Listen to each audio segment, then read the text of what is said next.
యాదగిరిగుట్ట అభివృద్ధిలో భాగంగా పట్టణంలోని గాంధీనగర్ నల్లపోచమ్మవాడలో నివాస గృహాల స్థలాలు భూములు కోల్పోయిన వారికి న్యాయం జరిగే వరకు తమ పోరాటాన్ని కొనసాగిస్తామని ఇండ్ల స్థలాలు భూములు కోల్పోయిన బాధితుల జేఏసీ సభ్యులు తెలిపారు.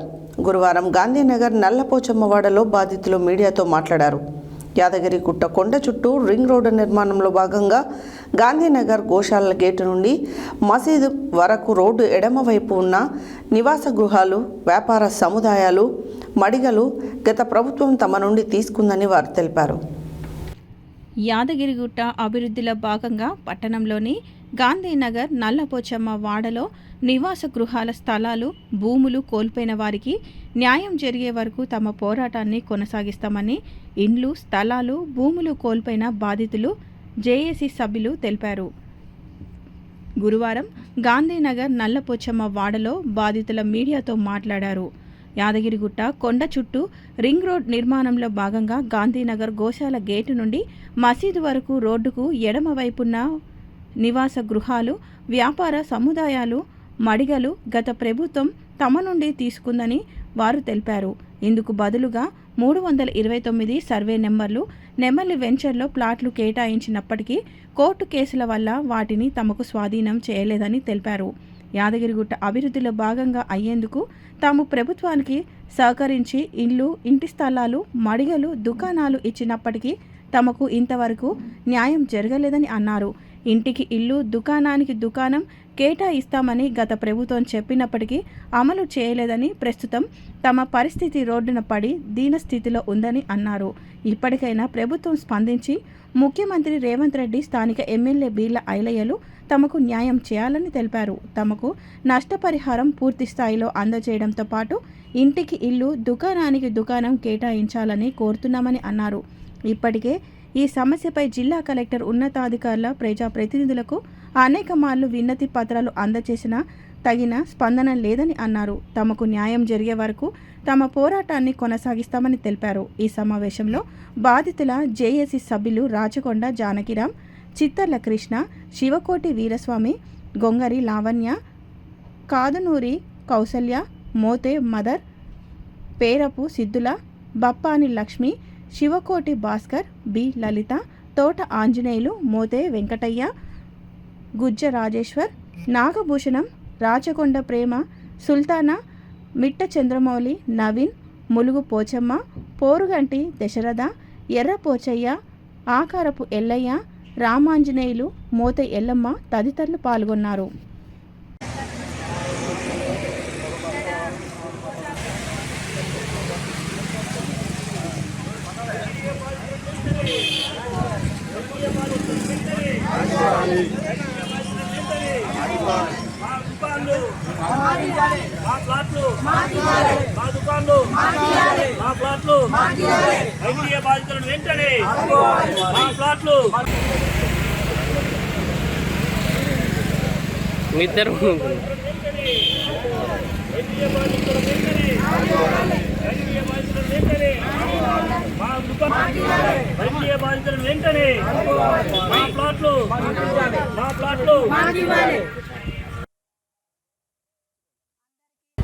నా పేరు సురేష్.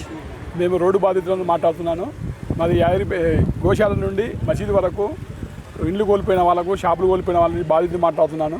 మీరు మాకు సరైన న్యాయం చేయాలని చెప్పి ఇల్లుకు ఇల్లు, ప్లాటుకు ప్లాటు, షాపుకు షాపు ఇవ్వాలని నేను మనస్ఫూర్తిగా కోరుకుంటున్నాను. ఎమ్మెల్యే గారికి విన్నవించుకుంటున్నాను. మీడియా మిత్రులందరికీ నమస్కారం. నా పేరు రాచకొండ జానకిరాం, యాదగిరిపల్లి.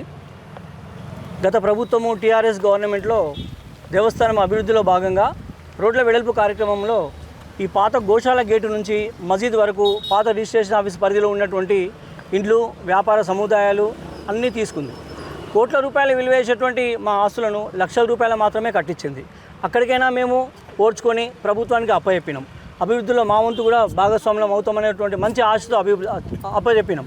కానీ ప్రభుత్వం ఏం చేసింది, మాకు త్వరలోనే ఇల్లు కోల్పోయిన వాళ్ళకి ఇల్లు ఇస్తామని, షాపు కోల్పోయిన వాళ్ళకి షాపులు ఇస్తామని, మీకు సరైన నష్టపరిహారం కాకుండా మీకు అన్ని విధాలుగా దేవస్థానంలో కూడా మీకు ఉద్యోగ భద్రతలు కల్పిస్తామని, ఉపాధి హామీలు కల్పిస్తామని, మీకు అన్ని రకాలుగా మీకు మేలు చేస్తామని ఈ కోల్పోయిన వాళ్ళందరికీ హామీ ఇచ్చింది. గత ముఖ్యమంత్రి గారు హామీ ఇచ్చారు. అదే ఆశతోటి ఇచ్చి 2021 నుంచి మేము ప్రభుత్వం చుట్టూ, గవర్నమెంట్ ఆఫీసుల చుట్టూ, ఎంఆర్ఓ చుట్టూ, ఆర్డీఓ చుట్టూ, కలెక్టర్ ఆఫీస్ చుట్టూ తిరుగుతూ ఉన్నాం. దగ్గర సుమారుగా ఇవాళ పూర్తిగా ఇండ్లు కోల్పోయిన వాళ్ళకి పట్టా పేపర్లు ఇస్తామని చెప్పి మాజీ ఎమ్మెల్యే గారు మాకు కొన్ని పట్టా పేపర్లు ఇచ్చారు. అది నెమలి వెంచర్లో ఉన్నటువంటి ఆ వెంచర్ చేసి అక్కడ ఇచ్చారు. కానీ అక్కడ రైతు తనకు నష్టపరిహారం జరిగింది, సరైన నష్టపరిహారం ఇవ్వలే అని రైతు అక్కడ కోర్టు నుంచి ఒక నోటీస్ బోర్డు తీసుకొచ్చి వేసిండు. అక్కడ ఎవరు రావద్దు, ఆ ఫ్లాట్లు ఎవరికి ఇవ్వబడవు అని తను కోర్టు నుంచి నోటీస్ బోర్డు తీసుకొచ్చి అక్కడ వేసిండు. మమ్మల్ని ఎవరిని ఆ ఫ్లాట్ల దగ్గరికి రానియకుండా వేస్తున్నాడు. మరి మాకంటే వెనుక భాగంలో పోయినటువంటి అంజనీపురి కాలనీ వాసులకు ఈ వీఐపీ గెస్ట్ హౌస్ దగ్గర ఇచ్చారు. అక్కడ కూడా ఇంకా స్థలం ఉంది. మేము కోల్పోయిన వాళ్ళం కూడా ఇక్కడ కేవలం సుమారు ఒక 26 మంది దాకా ఉన్నాం ప్రస్తుతం. మాకు మంచి ఉద్దేశంతో న్యాయపరంగా మాకు ఈ యాదగిరిపల్లి పరిధిలోనే అన్ని వీఐపీ గెస్ట్ హౌస్ నుంచి కానీ ఇంకా చుట్టుపక్కల ప్రదేశాల్లో కానీ యాదగిరిపల్లి పరిధిలో మాకు కూడా ఆ ఫ్లాట్లు కేటాయించి న్యాయపరంగా ఇవ్వాలి. మాకు మడిగలు కోల్పోయిన వాళ్లకు తప్పకుండా దేవస్థానం నిర్మించినటువంటి వైటీడీ కాంప్లెక్స్లలో కూడా మాకు పట్టా పేపర్లతో సహా, యాజమాన్యపు హక్కులతో సహా మాకు మడిగలు ఇస్తామని హామీ ఇచ్చారు. ఒక్కొక్కరికి ఆ మడిగల గురించి కూడా మీకు కోల్పోయినా లేవా అనేది తెలుసుకోవడానికి ఒక మెన్షన్ చేసినటువంటి ఒక పేపర్ కూడా మాకు ఇచ్చారు. మడిగలు కోల్పోయినట్టుగా మాకు మెన్షన్ చేసి పేపర్లు కూడా ఇచ్చారు. త్వరలోనే ఇస్తామని చెప్పారు. గత 5 సంవత్సరాల నుంచి తిరుగుతూ ఉన్నాము. అందుగురించి ఆ ప్రభుత్వం మాకు సరైన న్యాయం చేయాలని ఇక్కడ ఉన్నటువంటి రోడ్డు బాధితులు అందరూ ఆ గవర్నమెంట్ ప్రభుత్వాన్ని గత ప్రభుత్వాన్ని ఓడగొట్టారు. కాంగ్రెస్ ప్రభుత్వం మీద విశ్వాసంతో ఇప్పుడున్న ఎమ్మెల్యే గారిని, స్థానికుడిని, ఆయన యొక్క మంచి ఆలోచనలు, ప్రజలకు మేలు చేసే మంచి స్వభావంతో ఆయన గెలిపించడం జరిగింది. దయచేసి ఎమ్మెల్యే గారికి కూడా చాలాసార్లు మేము వినతి పత్రాలు ఇచ్చినాము. ఈ మీడియా ద్వారా కూడా ఎమ్మెల్యే గారికి మరొకసారి మేము విన్నపం ఏం చేస్తున్నామంటే, అయ్యా ఎమ్మెల్యే గారు, మీరు తప్పకుండా మాకు మంచి న్యాయం చేస్తారనే విశ్వాసంతో గెలిపించడం కాబట్టి ఇక్కడ మేము నేను యాదగిరిగుట్ట నల్ల పోచమ్మ వాడలో మేము దేవస్థానం యాదగిరిగుట్ట అభివృద్ధి భాగంలో మేము మా ఇండ్లు దుకాణాలు కోల్పోయి ఉన్నాము. ఇక్కడ మాకు షాపుకు షాప్ ఇస్తాము, ప్లాటుకు ప్లాట్ ఇస్తాము. పెళ్లి కాని పిల్లలకు ఉంటే కూడా వాళ్ళకు ఖర్చులకు ప్లాట్లు ఇస్తామన్నారు, డబ్బులు ఇస్తామన్నారు. అసలు మాకు ఏమి ఇవ్వలేదు. కోట్ల రూపాయల విలువైన షాపులు, దుకాన్లు కూడా మాకు కొన్ని డబ్బులే ఇచ్చినారు. మాకు డెవలప్మెంట్ మంచిగా చేస్తామంటే సరే అని మేము ఇచ్చేసినా కానీ మేము ఇప్పుడు 5 సంవత్సరాల నుండి కూడా మా ఈ షాపులు ఇవ్వాలని ఇక్కడ ఆఫీసుల వద్దకు తిరుగుతున్నా కానీ ఎవరు పట్టించుకుంటలేరు మమ్మల్ని. మరి మా షాపులు, మా ప్లాట్లు మాత్రం మాకు ఇవ్వాలి. లేదంటే మేము ధర్నాకైనా సిద్ధం చేసి మేము ఇచ్చేదాకా వెంట పడుతూనే ఉంటాము. దయచేసి మీరు ఏమనుకోకుండా మాకు ఇస్తే మీకు ధన్యవాదాలని సెలవు తీసుకుంటున్నాను.